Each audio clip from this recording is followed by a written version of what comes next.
I've been very, very busy this week. Eventually, I will get this sucker done.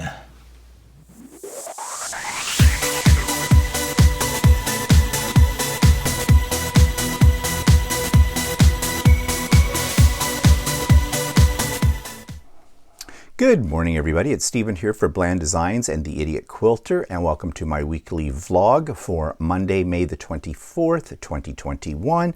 Vlog number 218, or 439th day of COVID.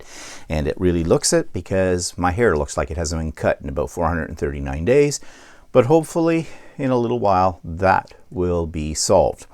But let's start in with what's behind me, and this is my Strong and Free quilt, which is a pattern by Paul Leger, and Paul Leger is the leader of our Facebook group called the Canadian Male Quilters. He designed this quilt for the Quilts of Valor, which is a program that donates quilts to veterans. And I really like this design, but I had a lot of problems with it, and I shouldn't have. It was not the fault of the pattern, it was my fault. And I'm going to talk about the trials and tribulations of putting this quilt together tomorrow in detail on the Idiot Quilter, because I know some of you are not quilters that watch this vlog, so this probably wouldn't be of great interest to you. So at the risk of boring you, crickets, I'm not going to go into details about it, just to say though that I'm really happy with the way it turned out after I solved my problems with it. And yeah, I'm hoping to be able to display it on Canada Day, which is July the 1st here in Canada. That's why they call it Canada Day. If it's a really, really nice day, I think I'm going to rig it up so I can hang it on my garage doors at the front of my house. But we'll see. Actually, I have several quilts that are of a Canadian theme, and if it's a really, really nice day, maybe I can figure out a way to put them across my front lawn as a display. I don't know. We'll wait and see how that turns out. But anyways, it's done. You're only seeing about half of it. It is a fairly large quilt. And yeah, tomorrow, more details about it if you tune into the Idiot Quilter. Okay, and what else have I been working on? Well, I'm just starting a new project. I've had this as a kit for quite a while. It's called Across Canada. There are 13 of these panels. Each one is different. Each one represents a province or a territory of Canada. And this is basically not so much a quilt, but more of a textile art piece. And it's all fabric, as you can see, but it has the look of a painting. And I have not completed this yet. I've got the pieces laid down. It's called raw edge applique. And then I have to do some thread painting on this. And somebody yesterday on Stephen and Walter Live asked me what thread painting is. And if you want to know what thread painting is, I'm going to be talking about that tomorrow on the Idiot Quilter in more detail as well. But it is just what it says. It's thread painting. It's basically using your sewing machine and thread to add texture to this piece. I love this piece so much that I've ordered the other 12. There are 13 in the set, one for each province, one for each territory. We have 3 territories in Canada. And yeah, I've got them on order. They're coming tomorrow, and I'm going to start working on it. And my idea is this will eventually become a quilt/wall hanging when I get it done, which I think will be really nice. I like doing wall hangings and quilts that have something to do with Canada because it's my home. And I love Canada. Well, most of the time I love Canada. Later on today, you may hear something a little different from that. Anyways, that's what I have been up to. Also, I've started another little project because in honor of getting this done, I guess, and just to clear my head before I get started on another major project, I had a kit that makes these cute little blocks. And I've got a piece of glue hanging from my hand. Yep, that's the danger of doing this on top of my craft table. Anyways, these little cute little pink kitties, there's 4 of them, and it'll make a wall hanging. But this is a combination of quilting and applique. And if you look real close, I haven't finished his face yet, so disregard those little lines that are there because I have to sew in his whiskers and his mouth. But I used a button for his nose, and I used a real bell. They had an applique bell, but See, he jingles. But I thought I would use some real bells, which meant I had to hand sew it, and I hate hand sewing. But I'm giving each kitty a little different personality. You saw that guy. This one has more of the sad eyes. This one has been out on a bender. And this one looks evil. And I did that on purpose, just to have fun. I'm just having fun with this. It isn't a serious piece. And as I said, it was a kit, although I'm deviating from the kit a little bit. Yeah, I do that all the time. And anyways, that's just a little sneak preview. I don't know exactly when I'll get it done. It's not a huge piece. I'm just using it to cleanse the palette, sort of a thing, before I get into another major project. So those are things I've been up to lately. And so that takes us to the YouTube channel of the week. This does have to do with quilting. However, having said that, and having mentioned like thread painting, this is a site called the Quilt Show. Actually, this particular YouTube channel is more of small little excerpts that come from each episode of the Quilt Show. It's not the entire show episode. I just recently joined the Quilt Show. It is a paid site.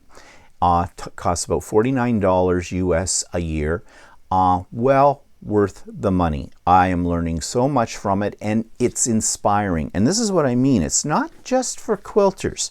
If you want to get into the world of textile art, and textile art is wide open. It's kind of like talking about mixed media. In fact, textile art tends to be or lean towards the mixed media line of things. Then the Quilt Show is something that I think you would find inspiring. You can go to their site. It's just thequiltshow.com, and there are freebies on there. You can check out some of their episodes. They're free, and get a sense of what this is about. But I'm really enjoying it. I put off joining it for quite a while. I mean, $49 US is about $60 Canadian. But I spent more than that on magazines subscriptions over the years. So, you know, I thought I'd plunge into it, and I'm glad that I have. So here's my review of their YouTube channel. This week's YouTube channel is called The Quilt Show, and this has been around for a long, long time. But what's really neat about this is you get some teaser episodes from the actual website. The Quilt Show has been around for many, many years, and it is a membership site.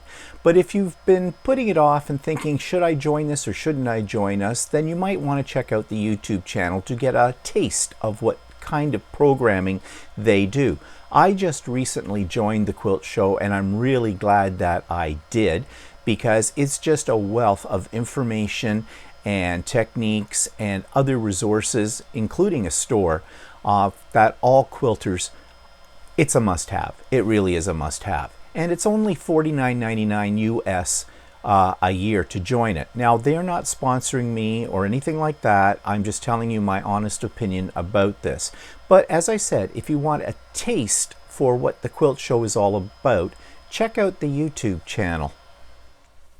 So the link is in the show notes, and there's a link to Stephen and Walter Live, and our topic was going to be about travel. I always have a topic. We never get to it. We spend too much time just generally chit-chatting. I did touch on it a little bit because this is, well, today is May the 24th, or May 24, which for Canada is the unofficial start of summer. It's a long weekend, and I'm going to talk more about that in a few moments. But that is usually when people start thinking about summer traveling. I know I do. Of course, this year, we're still here in our country. We're not all vaxxed up yet or anything like that, so we can't do that kind of thing. Although, is that going to stop some people? No, apparently not, but we'll come to that later on.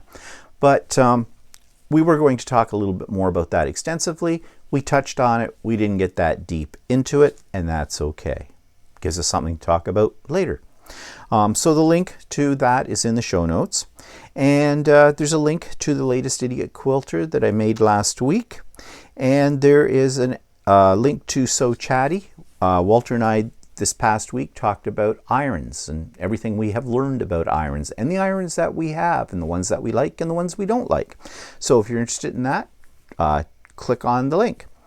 Okay, so that takes me to what's pissing me off this week. Well, I just mentioned the fact that this is the long weekend, and it's the first long weekend of the summer. It's basically the weekend where people go up to their cottages, get them all opened up. They open up their pools if they haven't already. People get together with family, friends, drink some beer, because Canadians like their beer, and especially Canadian beer, not American beer. Ooh. Ooh.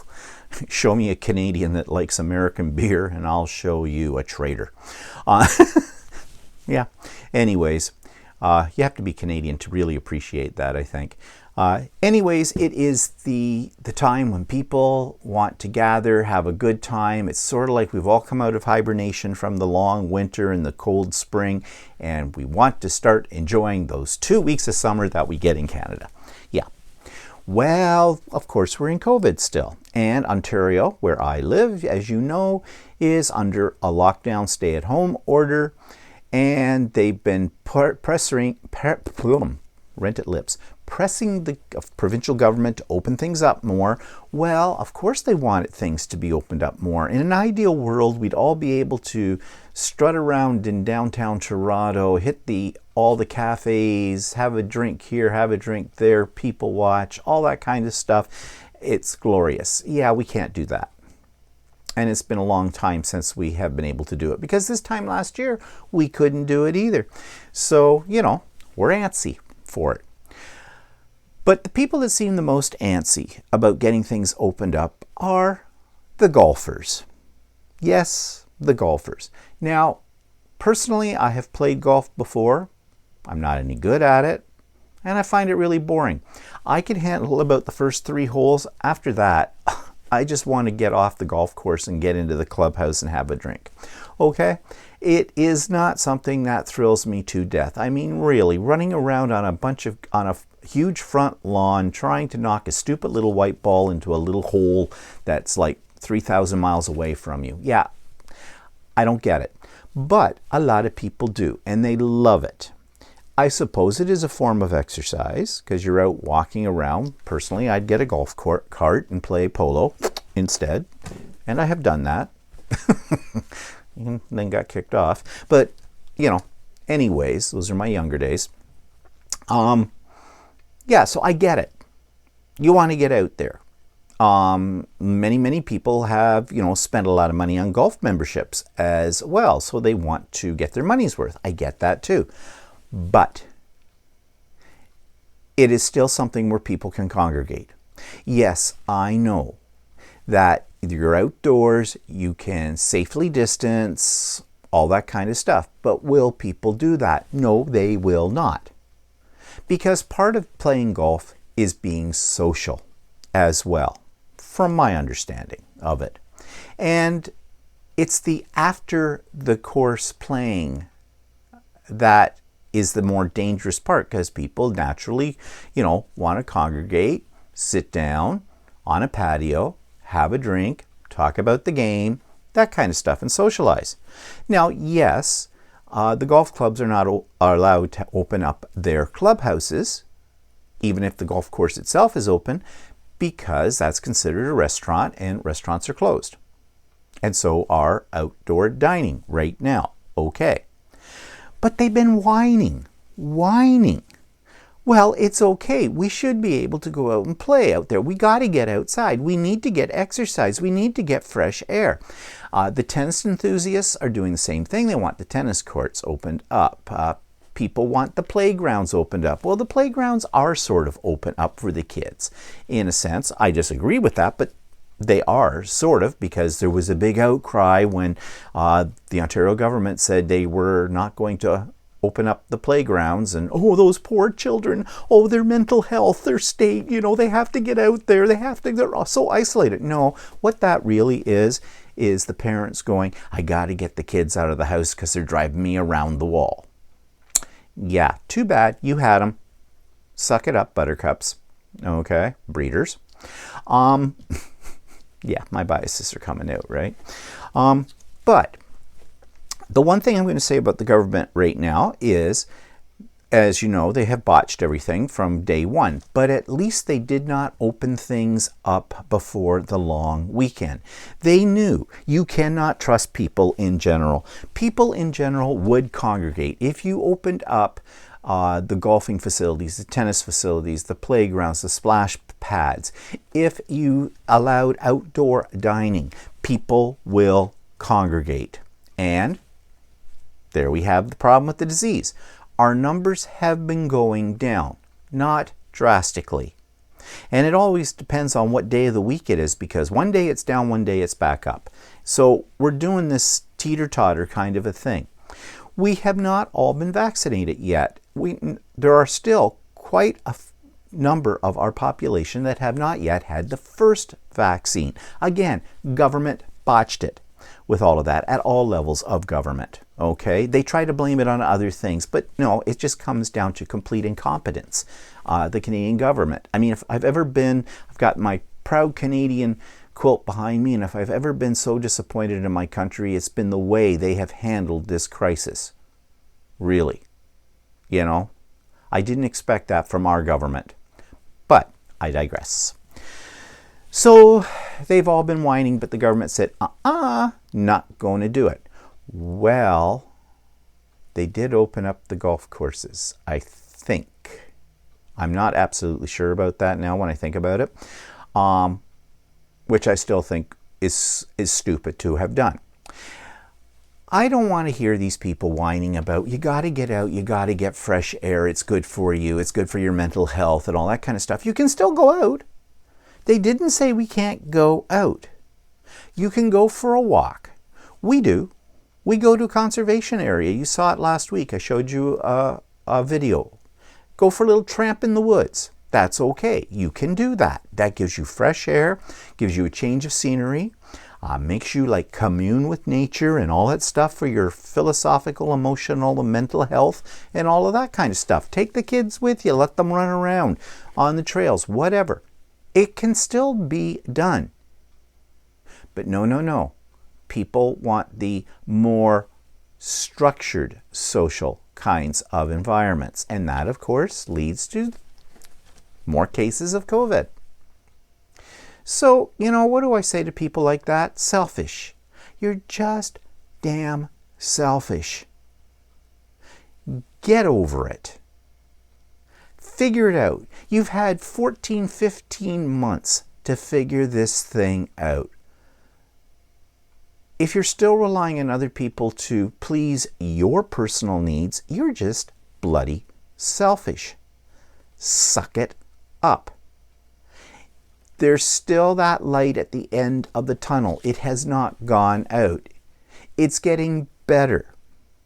But I suppose we look to the south of our border and we see that the Americans are starting to reopen up things and life is starting to return slowly back to normal. Yeah, but that's the States.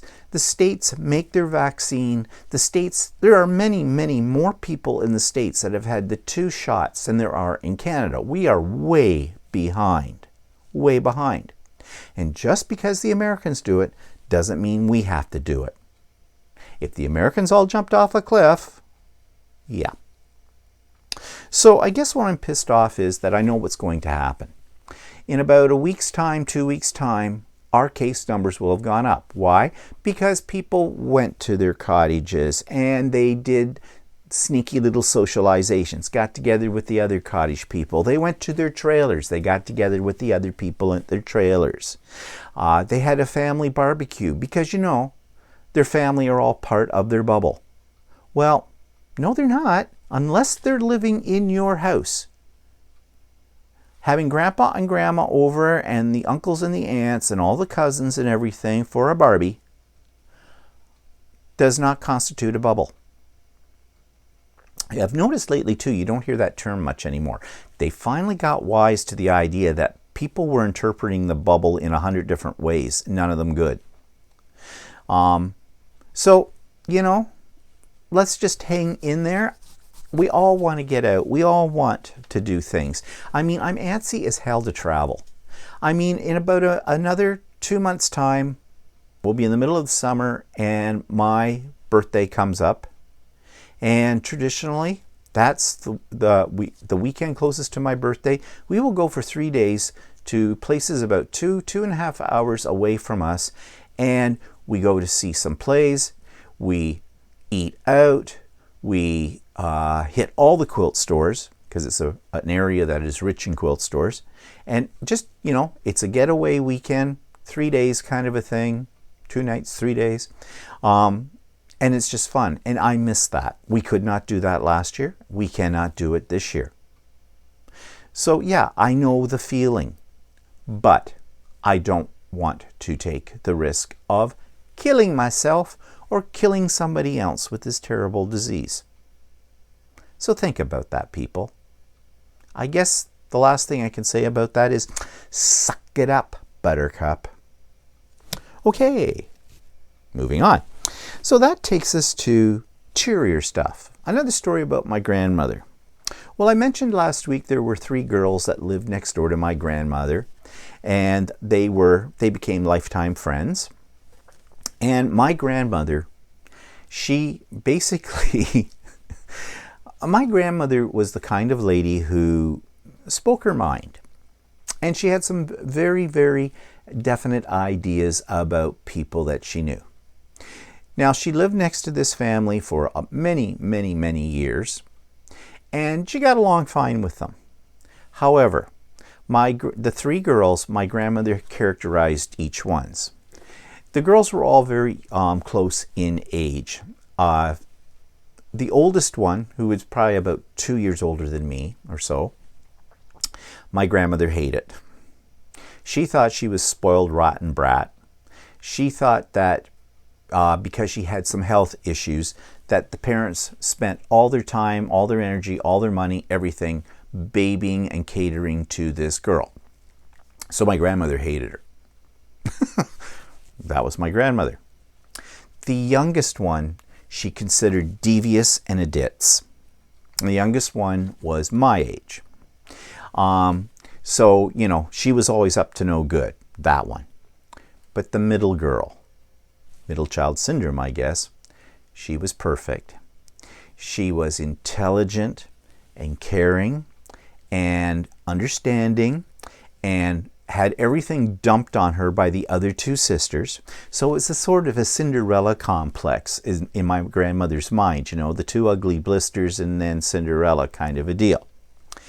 And my grandmother wanted me to eventually marry the middle girl. Yeah. She was perfect.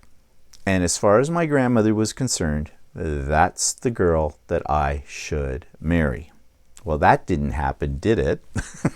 No, it did not. Now, I have to admit, under my grandmother's influence when I was in my early teens and that, I had half a notion in my head because I love my grandmother. I believed in my grandmother. I wanted to please my grandmother, always. And if, hitching up with the middle girl was going to make my grandmother happy, then that's what I thought I should do. So I tried to date this girl, and that didn't go over well because she basically rejected me. We're good friends. We're still good friends. But, there was a little moment there in my mind where I thought, I should marry Cinderella. Well, as I said, that certainly didn't happen. And good thing, really, given, the fact I'm gay. But anyways, my grandmother never knew that, by the way. I don't know, maybe she suspected it. I don't know. But even then in those days, I was still out to lunch on that issue too. But that's a story for another day. But anyways, that's how she did things. And she set it always up. And she was constantly working on matchmaking me with this girl. It's kind of funny now when I look back on it. But, when you're growing up, when you're a teenager and the whole bit and the hormones are going and whatnot, it's not so funny then with it all. But it all worked out. But that was the influence my grandmother had on me. she basically even told me at one time, this is sort of going off this topic of the girls, but when we got to an age where we were all going off to university and that kind of thing, my grandmother didn't want me to go to university. It wasn't that she had anything against education, because she certainly did not. And she herself, today, we would call her a lifelong learner. My grandmother was always interested in all kinds of things. And if there was something she didn't know, she would research it. And you have to remember, this is the days before the internet. If my grandmother was alive today in this time period, she would be on Google all the time. That would be the kind of person she was. But she didn't want me to go to university because she had already planned out my perfect life for me. My perfect life was I would come and live with her in her small little town. I would probably get a job in her small little town, probably working in my great uncle's electrical store. He sold electrical appliances and did electrical work, that kind of thing. And eventually I would marry the middle girl, and we would live happily ever after in this little town. Yeah, okay, now I hear a record being scratched right across on that. And you want to know something? I considered it. I really did. But the pull to go to university and to become a teacher was a lot stronger than even my love and respect for my grandmother. Thank goodness. If I think about it, if I could do a time warp thing and go back to that time and have an altered life, and if what my grandmother's dream became a reality, it scares me to think what life would be like now for me. And I don't think it would be the life I would want to live. Well, I don't think, I know out of that. But that was the influence my grandmother had on me. And, you know, that's just the way it was. And I find it endearing. You may not, but I find it very endearing that this lady had this kind of pull on me, because that's the kind of person she was. So next week, I think I'm going to talk about another aspect of my grandmother. And I think I'm going to talk about her artistic abilities, because I inherited some of those from her as well. Unfortunately, I did not inherit the ability to paint, which is one of the chief forms of artistic ability that my grandmother had. But I have one of her paintings here in the house, and I'm going to talk about it in more detail and what it means to me, because it's a very special painting. So that's next week. Okay, so speaking of artistic works and things like that, what's on the 3D corner? Well, I mentioned I was making succulents. I love that word, succulents, for my patio. So I've got a few succulents done, so I thought I'd show them to you. I think they turned out pretty cool. Yes, they're fake. I know, they're made of plastic. And anybody looking at them would know these are made from plastic, but I think they're pretty. Oops, almost lost my succulent. Here they are. I did this one in rainbow pot, this one in copper. This is a purple that I really like in the filament, and this is they call it bronze, but it's more of an olive green. They got a nice little shine, and I think they're going to look really nice on the tables out of my patio. Plus, I don't have to water them. They won't die. They may get dusty a little bit, but that's okay. I just drop them in and in the water and wipe them up. So I made those two, and I also made this. It's kind of fun. A little cactus right here. And this one didn't turn out so well because it's really tiny. I'm debating whether I'll make a larger version of this. I might. Actually, I think I will make a larger version. I'll see how big I can make it. But it's another type of succulent. Now this was made all out of, well, it was supposed to be rainbow because there's purple on the bottom, but because it was so small, it only ended up being green. It's not easy being green. But this just came hot off the 3D printer. This one took a whole day to print. I started at about 7 o'clock yesterday morning, and it finished at about a little after 7 this morning. So I popped it off, And that's my garden gnome, and I think he turned out really nice. Nice shine on him too. This is that rainbow filament I was talking about, and that's what it's supposed to look like. But you need a lot of surface area to see it change the color. This is going out in the patio too, but I think he is the cutest thing, and the detail's really good on him, as you can see. So I think this turned out cool. Did I say that before? Yeah, I did. It turned out cool. Oh, and he has a name. Actual model name. I didn't give him this. He's called Gus the Gnome. Go figure. So I thought that was kind of a cute little project too. Now, speaking of projects, so we were over at Ultimate Sewing last week picking up some fabric, and the owner of it said she had saw this thing on the internet, and it was like a trophy that they give out at a quilting retreat. And she thought that'd be a really cute idea. Well, I said to her, so is this a model? Huh? Yeah, like that's what they call 3D prints before you print them. They're models, right? And she couldn't remember the website or where she saw it or anything like that. But she thought that'd be really cool. Now, I don't know if she wanted me to make one or not, but she put the idea in my head, so I'm easily led. So I decided to see if I could do something like that. So I created this little trophy.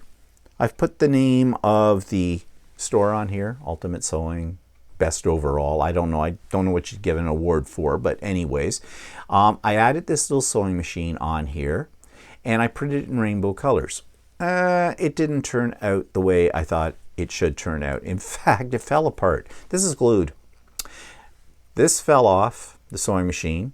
She broke off at the base, but you can't see it. It broke off clean, and one of her hands broke off. She's kind of fragile. It's the design of this.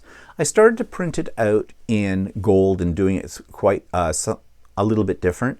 And you know, after a couple of hours printing, and this took like 12, 14 hours or more, my gold filament got tangled up, and it was just shooting blanks at that point. And you know, at that point, I reassessed my efforts here and thought, why am I doing this? I haven't constructed this properly because I don't know how yet. Why am I investing all this time and effort into something that's... I haven't specifically been asked to make this. So yeah, so this is a prototype. Maybe down the road I can do something else if I get asked more specifically. We'll see. But right now I have other things I want to make. So, but I thought I'd show it to you because yeah, in some ways it's kind of cute. It has potential, but I consider this sort of a prototype. Okay. So those are the things I've been making this week on the 3D printer, and yeah, I think my next project is going to be to make a larger version of this, and we'll go from there.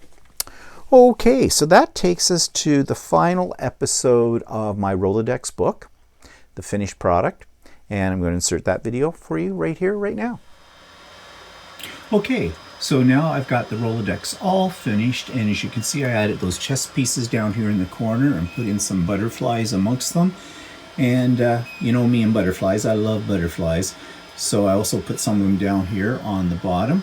And I added these little pieces I found in my stash that I thought kind of filled in that space, broke it up a little bit. And I think the final product is really quite interesting. I will take some still pictures of this and put them at the end of the video so you can see the whole thing. So I really strongly suggest you go out to your local little charity store, buy a cheap hardcover book, start folding the pages and make yourself your own little Rolodex altered book.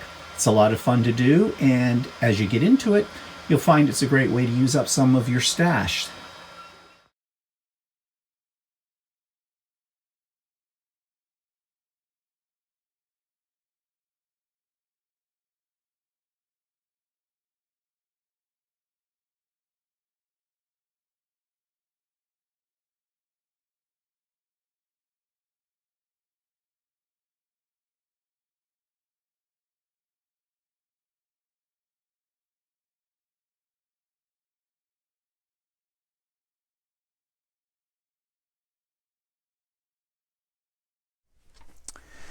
And so you may ask, have I bought anything new this week? Well, as a matter of fact, I have.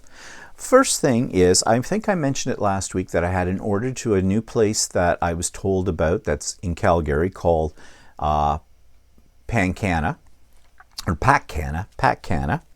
And I ordered a whole bunch of stuff from them. And they're kind of a wholesale sewing supply company. And I'm not going to show you all the stuff here because a lot of it pertains to quilting and sewing, of course. And so that's going to be something for the Idiot Quilter tomorrow. But I did buy a whole pile of zippers, and I'm looking at my order form, some webbing, some interfacing, some marking pencils, different types of nylon binding and webbing, all that kind of stuff. Mainly I bought things for bag making because one of my next major projects is to work on a pattern I found for a bag that you can use for sewing supplies or craft supplies. You can use it for almost anything, but it looks really cool. And so I needed a few things, so I ordered from this company, and I have to say they're ridiculously cheap for that kind of stuff. So again, as I said, I'm going to talk more about it in detail tomorrow on the Idiot Quilter. But another thing that I ordered, and this did not come from Packana, but I saw it being spoken about on one of the episodes of the Quilt Show, and it's a ceramic craft knife. Now, it looks like your standard X-Acto knife kind of thing, but this, see this? If I did that with an X-Acto knife, my finger would be profusely bleeding right now. This is plastic, ceramic. It will not cut you. Well, yeah, I mean, if you really tried hard, you could. Let's not do that. But it cuts through paper and fabric and other things, just like an X-Acto knife will, without the danger of cutting yourself. Not only that, but you could actually, and this is why I bought it, I saw a lady on the Quilt Show. She was cutting out pieces of fabric for an applique project, and she was cutting them on top of her pressing mat. And this knife was cutting the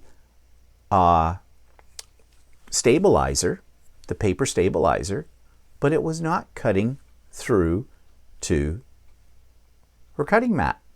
And when I say, or not cutting mat, pressing mat, which is cloth, fabric.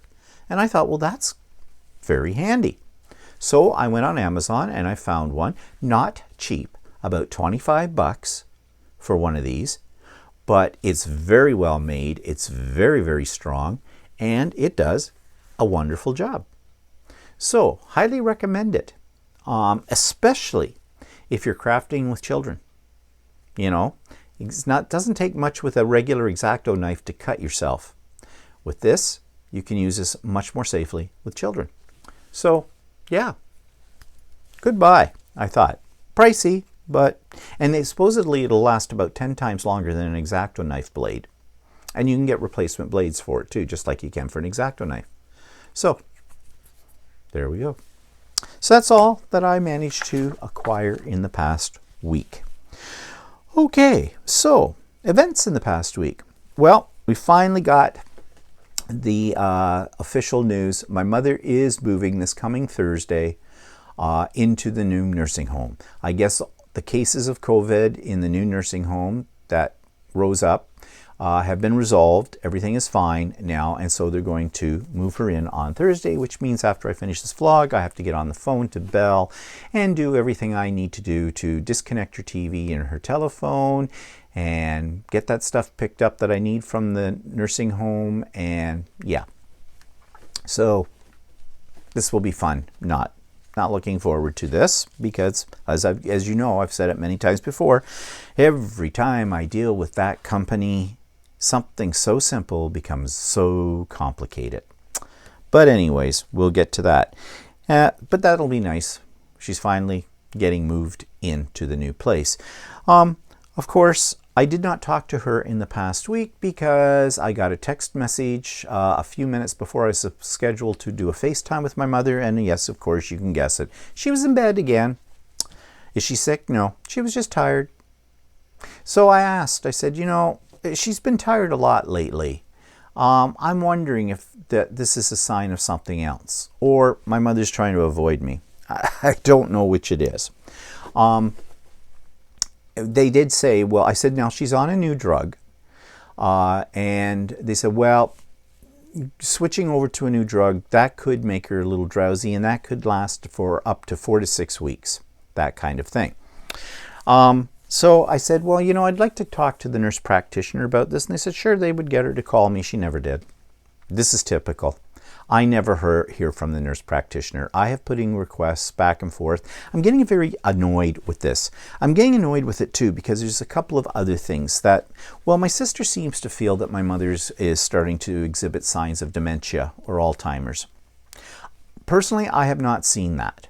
But every time my sister calls my mother and talks to her, my mother seems to not know what my sister's talking about when she references events or things like that, which I do not find at all when I'm talking to my mother. So I don't know what that is all about, but it probably wouldn't hurt to have her checked out for this kind of thing.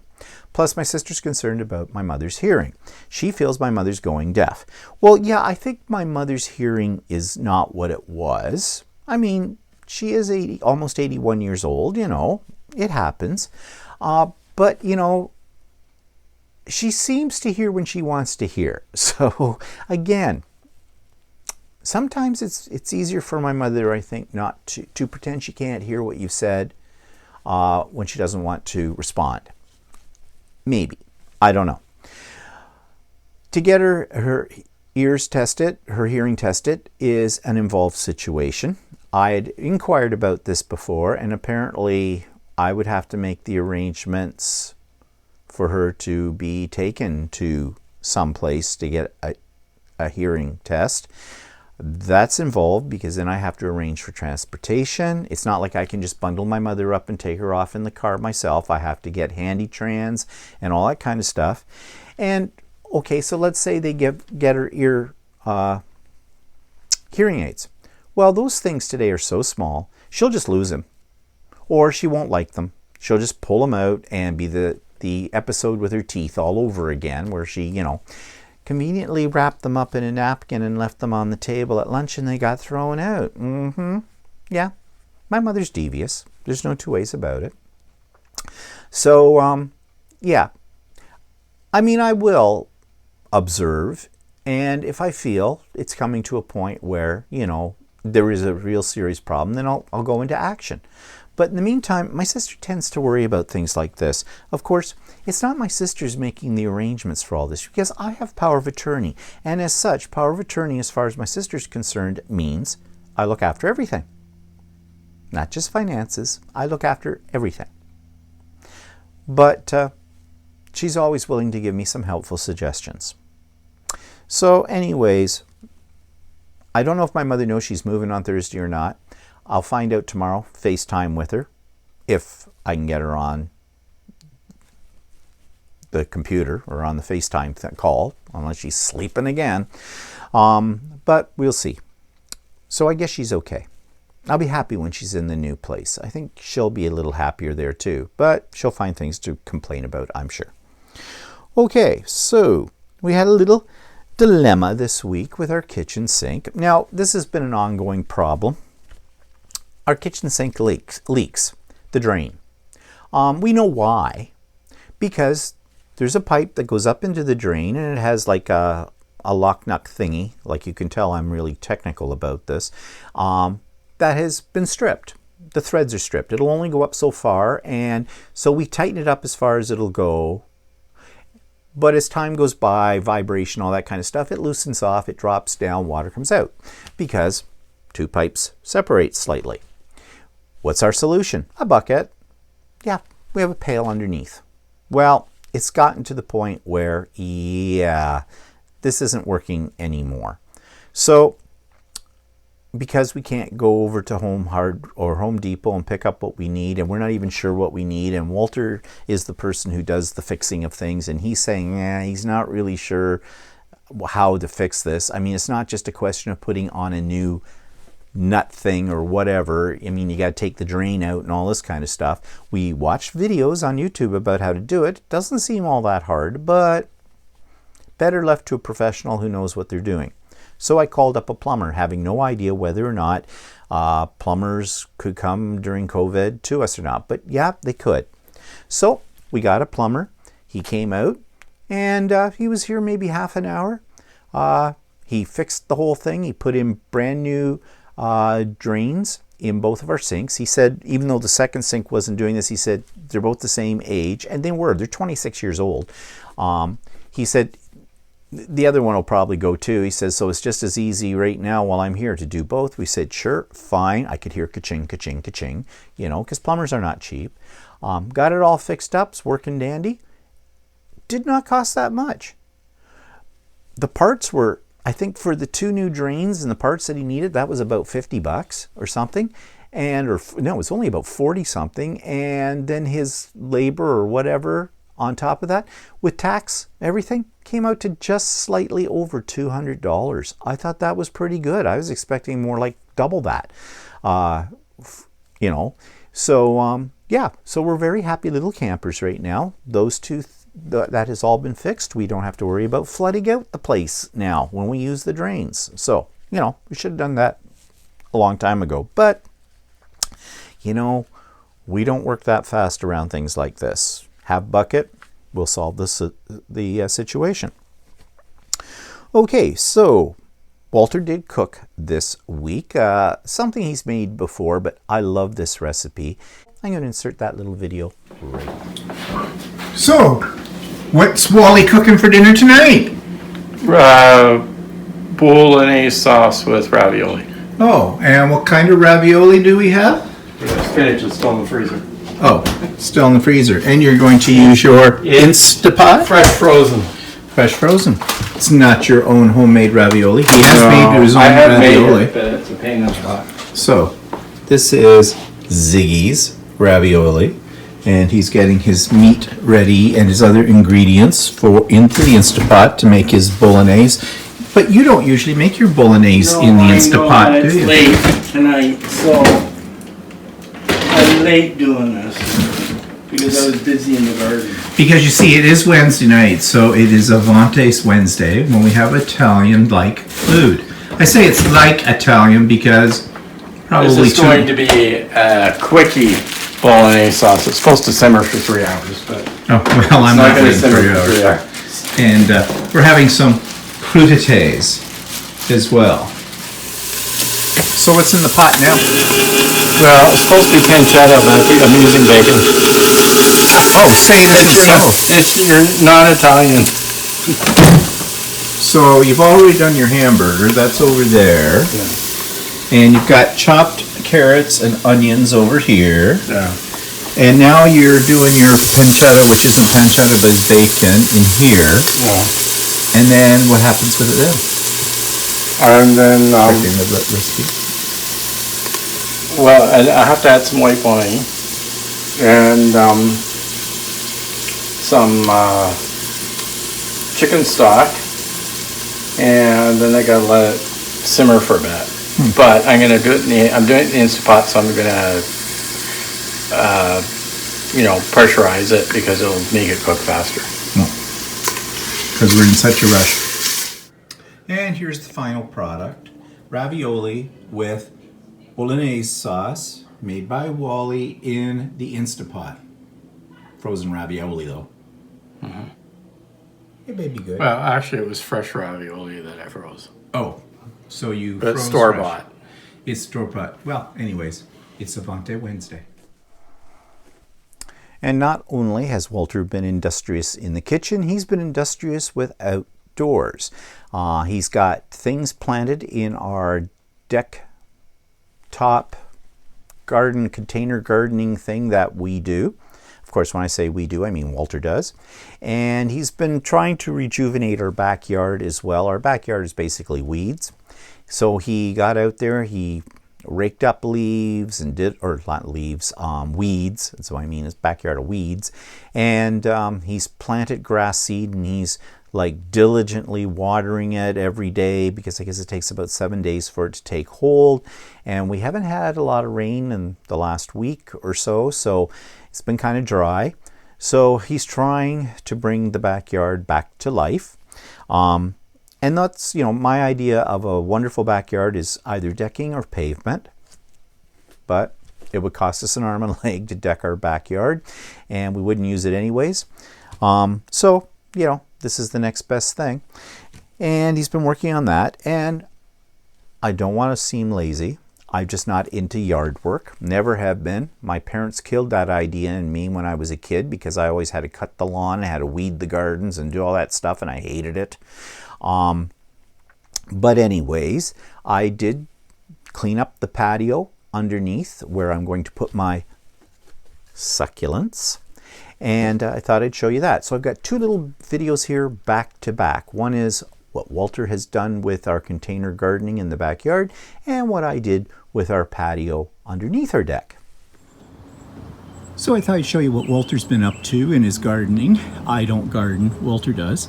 He's got some plants here he still has to get into planters. Looks like he's got some tomato plants here, and I think he said one of these was a hot pepper and another kind of pepper. This is our deck, comes off our kitchen.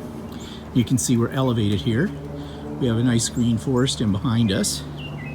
And so here are some of the other things he's got planted. He's got some herbs here.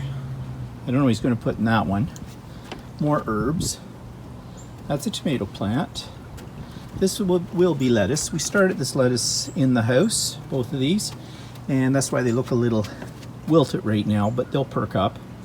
That's a stevia plant, you know, the natural sweetener. And actually, you can eat the leaves on it, and I tried one the other day, and they are really, really sweet. These are chives. Now, these chives we had last year, and they survived the winter. We didn't do anything to them. They just sat out here all winter long, and they've come on quite a bit. And they taste sort of like mint as well. I just thought chives were for baked potatoes. But apparently, you can throw them in a salad, and maybe there's other things you can do with them, too. I'll have to look that up. He bought this plant, and it's something or other which I can't pronounce, and I'm not sure what it is. And this is another tomato plant. So he's got a few more things out here. Now you can see our backyard is a disaster. Actually, it's looking much better right now, believe it or not, since he cleaned up a lot of the weeds and everything. And he has planted grass seed, and he's been watering it every day because it takes 7 days to germinate. And we haven't had any rain in the last 5 days or so. So he's out here watering it a couple of times a day, and hopefully it will grow back in. We have never done anything to this backyard, mainly because we don't use it, and plus we have all these beautiful trees right in behind us. This is a Boy Scout camp reserve, and it used to belong to Colonel Sam McLaughlin. If you remember on one of our lives, we talked about Parkwood, which was the estate of Colonel Sam McLaughlin, who was the president of the Canadian branch of GM, and that it was located here in the city, it still is, that I live in, Oshawa, Ontario. And he's got a few things growing here down on the bottom part. He kind of separated out some of the daylilies because they were taking over in the front garden, and he put them in a couple of pots there. And he's even got a couple of Rose of Sharon or something sprigs that are coming up from our bushes out in the front. But he will plant some more cherry tomatoes and maybe a few other things in these pots down here as time goes by. So anyways, I thought you might be interested to see Wally gardening and our deck. Right now we haven't got the table set up or anything, and yes, we have 2 barbecues, but this one doesn't work and we really got to get rid of it. And we have Walter's big barbecue, which is his pride and joy. We'll save that discussion for another day. So anyways, things are growing. Now I'm going to take you out to our patio, which I just got cleaned up the other day, and show you what this looks like under here. Now those succulents that I'm printing on my 3D printer are going to go out here as well. But we have a couple of nice faux wicker chairs, and it's all enclosed. You can see the ceiling up here. Some more seating spaces here as well. Some fake candles. They do light up. And we have a whole lighting strip up on the top of the ceiling here that at night we can turn on, and you can have disco lights or whatever. This is our hot tub, which we've had for well over 20 years. It's been through many different covers over time, and we don't use it that much anymore. But this is just a really nice area. It's all carpeted, as you can see. And it's a really nice area to sit in the evening in the summertime when it's warm out. And Only one thing make it better. That's a heater, by the way. Because we will sit out here in October, in November, until it gets so cold you can't. But the heater does help. And it's all enclosed, as you can see, and there's screens here on the windows as well. Now, people laugh because we have screens, and they say, well, then you've got these big holes in the privacy lattice, and so the bugs can get in. Well, you know, believe it or not, the bugs really don't come in here. Chipmunks do, and the squirrels, as you've seen. But the whole idea of the screen is when you're sitting in the hot tub in the wintertime, and that's when we use the hot tub mainly, if it's snowing out, the screen kind of keeps a lot of the snow from getting in here. I mean, yeah, some of it does come through those holes, but you can also then look out and see the snow on the trees, which is very pretty in the wintertime, kind of relaxing when you're sitting out here. So yeah, thought you might be interested in seeing this. So that's it. So what's coming up? The same old, nothing. Yeah, nothing. Can't think of a thing. Nope, nothing. Okay, so, but I do have an idea, and I want to bounce this off of you. I already mentioned the fact that my birthday's in the summer. It's actually on July the 14th, to be exact. Bastille Day, yay! Which, if you don't know what Bastille Day is, it's when the French Revolution started, basically. When the Bastille, great prison in France in 1789, fell. So, it's Bastille Day and my birthday. I'm not saying the two are linked. I wasn't there. But I am thinking of doing something for my birthday since, you know, can't have really a party. Even if it was regular times, I don't think I'd be having a party. But we'd be going out for dinner and something like that. And as I said, probably, you know, going off to do the quilt stores and that, and can't do that. So I'm thinking of having a pop-up sew day. Or let's not call it a sew day. Let's call it a pop-up crafting day or artist retreat or something like that, okay? Where kind of like Craft and Chat, but where people can come on. It'd be very informal. You do not have to register for it. I will put out the link a week before, and if you're available and you want to join in, you can join in, and you can work on your sewing projects, your quilting projects, your mixed media projects, your art projects, whatever you want to work on, just to have a nice, relaxing, fun, creative day. There won't be any prizes like the Idiot Quilter Retreat or anything like that. Maybe I'll make you watch me eat birthday cake. Actually, I'd rather have birthday pie because cake's okay, but pie is better. I don't know. I'm just thinking out loud here. I could actually do it on the day of my birthday, which would be in the middle of the week on a Wednesday, but then that tends to eliminate other people. So I'm thinking more of either doing it the weekend before or the weekend after. It would probably be a Saturday, and it would probably just run from maybe about 9 o'clock Eastern Standard Time till about 5 o'clock or 6 o'clock Eastern Standard Time, probably about 5 o'clock Eastern Standard Time. And people can come and go as they please. So if you think this would be something that you would be interested in doing, just drop me a note in the comments below or send me an email. This is not a commitment from you or anything. It's just if you're thinking, yeah, that might be fun idea, you might be interested, then that'll give me some indication of whether there's enough interest for me to do something like that. So your thoughts on it, I appreciate. Okay, so that's it for me this week. So I hope you have a good week. I hope wherever you are, the weather is nice and you can get out and enjoy it. I hope you're getting your vaccine. And, you know, like I've been saying for the last while, you know, stay happy, stay healthy, stay safe. And we'll see you next week. Bye-bye for now.